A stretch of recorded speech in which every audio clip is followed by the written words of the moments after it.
Hello, my name is Benjamin Fulford, and I'm here to talk to you about the secret government of the United States and why it is the world's largest problem. My involvement with the secret government started this spring when I interviewed Japanese Finance Minister Heizo Takenaka, or former Finance Minister Heizo Takenaka. Dragon's Den.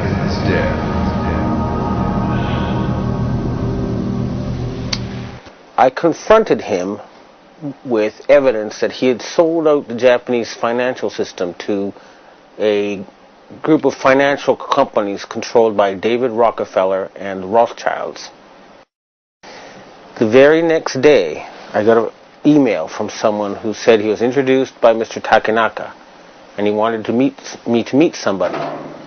The person I met gave me this Freemason badge, and he said to me that he was a professional assassin and that I could either stop exposing people, he said I could either continue exposing people and die at the age of 46, or I could become basically Finance Minister of Japan. Now I have all this proof on tape and video. This is apparently what happens to a lot of people on this planet. They get to a certain level and they're told either you join us or you die. And most of them join them, and that way they get the elite in their pocket. And that's the secret of their control. In my case, I would have probably had to do that too. Although, once I realized I had met an honest, genuine, high-level Freemason who told me there were 13 levels of Freemason above the 33rd degree, and that these people were God. There was no God, they were God. So I asked them about their plans to kill people, and they said, yes, there are too many people on the planet. We need to get rid of several billion. And war doesn't seem to work, so we're going to use disease and starvation. Now, I don't know about you, but I couldn't live with something like that. And my first thought was I'll have to pretend to join them and try to, throw them over from the inside. And I suspect a lot of the people inside those groups have the same feeling. They hate being there, but they're scared. But they'd love it if these guys were overthrown. So you got to remember, not everybody in the secret government is evil. In fact, I'd be willing to bet a majority actually want to do good things for the planet, but they're scared. In my case, the very next day after I got this threat and offer of a bribe from the ninja, the guy who described himself as a ninja, a Chinese secret society contacted me. It's actually an Asian secret society. It's not Chinese. It's Japanese, Korean, Vietnamese. It's all of Asia. And they offered me protection. And this is their booklet. One of them. This is the booklet of the other. Now, people who know will know this is real. They have 6 million members. More, actually. Including 1.8 million gangsters and a lot of very intellectual people. They can mobilize all public opinion in Asia. So, with their protection, I continued exposing David Rockefeller. And earlier this year, I issued an ultimatum on rents.com. The answer to the ultimatum was that the self-described assassin told me there would be an earthquake in Niigata Prefecture, Japan.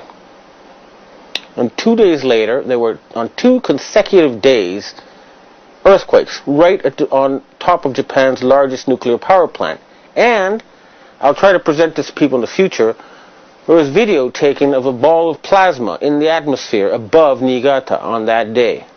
So his answer was to hit a nuclear power plant with an earthquake machine and kill innocent people.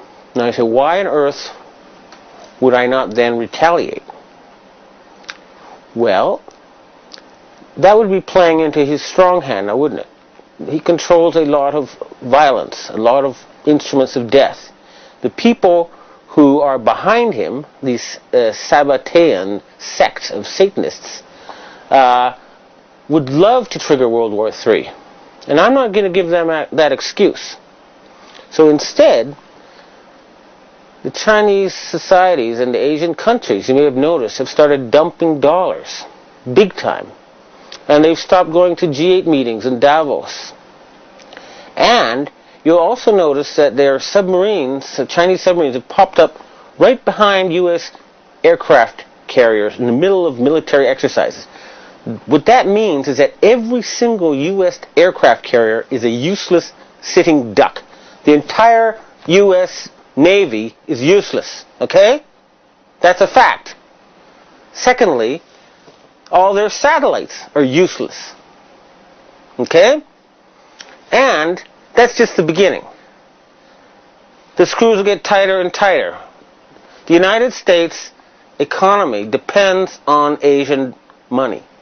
They need to borrow $850 billion a year just to keep going. And the Asians are tired of paying for a country that does nothing but attack people and create excuses for war. A lot of people are wondering why a picture of me smiling beside David Rockefeller appeared on the internet. And they're saying, how did I get to meet him?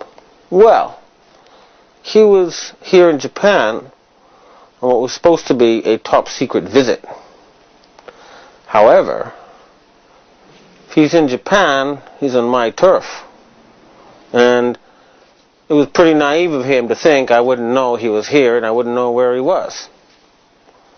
Now, I could have had him brought to me all tied up with a vibrator up his ass, just like happened to that reporter for the Yomiuri newspaper in April when he got too close to these people. But I don't think torture is a very polite way of talking to people, and nor is it very productive. Friendly conversation is always the best.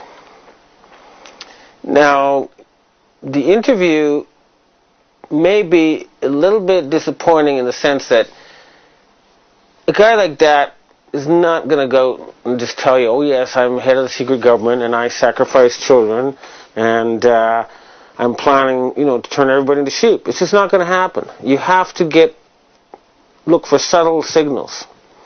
It's the rules of the game. I was a corporate journalist for 20 years. And I know that if you just ask those questions, they'll shut down the interview, you get nowhere. So if I said, why did you spread HIV and why did you create SARS? He would say to his bodyguard, get this Fruit Loop out of the room. That's how it works. So I had to operate within his matrix. And I hate going there. I hate that place. But I had to pretend I was a friendly journalist. And I had to sneak in the stuff I wanted to ask because, unfortunately, it would have been great if you could really hit him with this stuff, but it wasn't that circumstance. He was accompanied by the president or chairman of a fancy PR company and a guy who looked like heavy-duty Mossad type who could probably kill me in 3 seconds if it ever came to that. I came with a cameraman and myself. And now, you may wonder, when you look at this interview, why I was not more aggressive. The reason is simple. Years of experience have taught me that you get nowhere with an aggressive interview. I would only get lies, and here's evasions and spiel, and the interview would be cut short. What I've learned over the years is that you got to appear like their friend when you interview them, or you're not going to get good information. So I'm now going to show you the segments of this interview, and then I'm going to deconstruct them for you, so that you can know what I think this man is really saying.